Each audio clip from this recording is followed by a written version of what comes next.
Well, Sam, you've had a 3-week break from Premier League football. How have you used that 3 weeks, and has it been a particularly frustrating period for you and your coaching staff?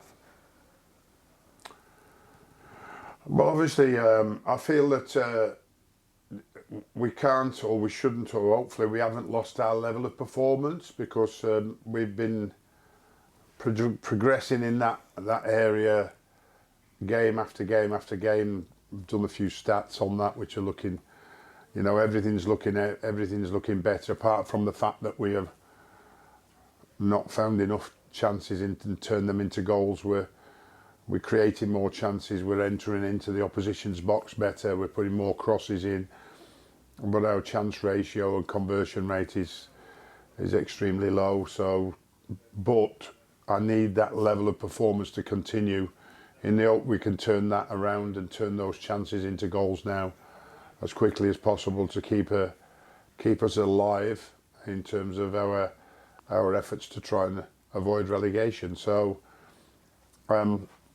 it'll be difficult, and I won't know until the first 10 and 15 minutes whether we can get that level of performance again, and obviously even try to do better. But certainly I would hope so. Not all the players are in training today because of their travel journeys and the amount of games they've played. They're in recovery. The players who haven't played at international level have had some time off, some behind closed doors games, which was 2, one against Huddersfield, one against the Villa. We were very pleased about that, and like I said, this week's training has been normal preparation with the players that have been here, as it would be normally for any other game in the Premier League. But obviously, as the international players come back, the good thing from our point of view is that there are no injuries reported. What condition have they come back in, Sam? It's been a really busy international period, hasn't it? It's good to hear that nobody's picked up any injuries, but 3 games for a lot of the lads. How is their physical condition, and how are you going to manage them before Saturday? Well, I've got to start the best 11, what I consider the best 11 to be, and if any of those players have had the long haul and the 3-game situation with their international teams, would assess their physical output as the game goes on. So that, at the least, I would hope they'd last till half time.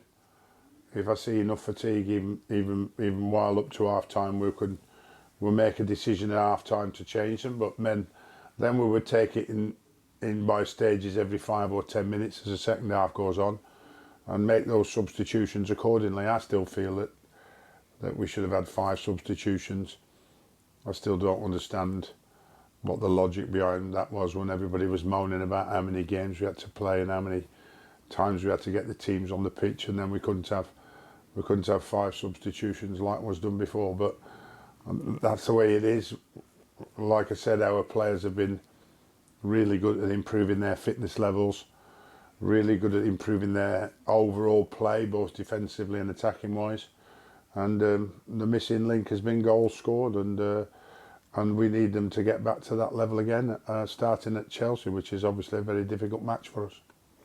That's the first of 9 games to come for us at the end of this season, Sam. 10 points adrift of safety. Let's be honest, it's going to take a mammoth effort to get out of this, but it's something that you've done before as a manager, and it's something that plenty of other clubs have done in this position in the Premier League previously. So what has your message been to the players? Do the same as I did before. Cause, I don't know, I think that Sunderland, I think Palace and probably Bolton in year 2, we've won 5 out of 6 or 6 out of 8 or so on and so forth, and that's the level now. There's no time left, there's no games left, we're into single figures, and you stand up and be counted, or you at least, at the very least, if it doesn't go up, you go down fighting. So you can start with a very good performance at Chelsea and try and get the victory that we desperately need. We've done very well against Man United, very well against Manchester City, and very well against Liverpool, and certainly Man United should certainly have been a win.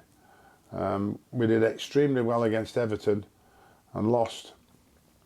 And again, enough chances there to have created a win again. So if we get that level of performance, like I said, and some proper finishing, whoever the chances might fall to, we could put one of the biggest shocks out across the Premier League on Saturday that's been seen for a few weeks. Can you take inspiration from those teams who've previously been in our position and got themselves out of it? I can only say to the lads, it's been done before. It's not an impossible task, and in my experiences, this is how you have to go about it. It's not gung-ho because Chelsea are so good they could rip you apart.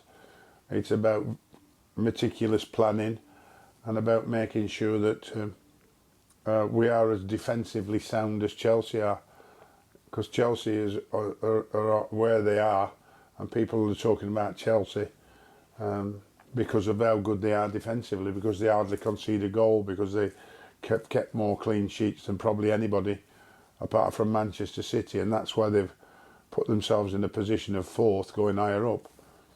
We've got better by stopping conceding stupid goals, and be at the last 10 games, I would probably think we'd probably be halfway up the league on goals conceded rather than bottom of the league, you know, on the previous 18 or so matches that we'd played. So Chelsea will be very difficult, but one where most of the people that watch Premier League football will give us no chance. The West Brom fans will give us a chance because they always will, and we've got to make them, or try and make them, proud of us on Saturday when we play Chelsea. I'm not sure there's ever a good time, Sam, to play one of the top teams in the Premier League, but off the back of an international break, what's been an incredibly busy international break as well, given the amount of international players that Chelsea have, could this be a good time to play them perhaps? Well, again, that depends on their fatigue and how many injuries they might have, and how much that disrupts their situation and their tactics going into the game. I think that, you know, what we have to plan is how to break down the way they play, because the way they play is quite unique in the Premier League, which is what I like to see. You know, all of this only play this way stuff is not the way they play, and the system is not the way any other team plays. So it's interesting to try and break that down and make sure you can expose those areas where we think there's a weakness. So for me, it's intriguing to obviously come against coaches that play different systems and try and break them down. Just finally, you mentioned no injury concerns with the players who've been away on international duty. Any injury concerns on the players who've stayed behind? No, I'm pleased to say that we've got one of the best. I shouldn't say this, but I got to touch wood, as they say. We've got one of the best